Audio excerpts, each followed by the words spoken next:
বলছি শোনো না, কদিন তো উপরে শোয়া হয়নি, আর এখানে ওই বেডশিটও পাতা নেই আর কি। আর আজকে একটু বেডশিটটা পেতে নাও না, আমার ভালো লাগছে না, শরীরটা ভালো নেই।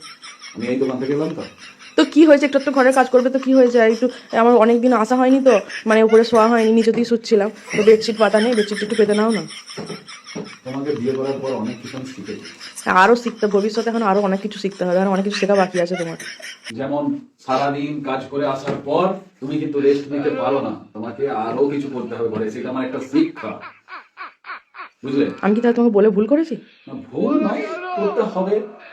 তোমাকে পেয়ে আমি ধন্য হয়ে গেছি, মানে জীবনটা আমার ধন্য হয়ে গেছে তোমাকে। সেটা স্বীকার করেছো, খুব ভালো কথা। এখন রাত হয়েছে, খাওয়া দাওয়া হয়ে গেছে, বেডশিটটা পাতো, কারণ দেরি হচ্ছে। এখন এইটা ফের আমাকে এখন বিরক্ত লাগছে, আমি একটু একটু শোবো বলো। আজকে এখানে শুতেই হবে। তাহলে তুই দিচ্ছ,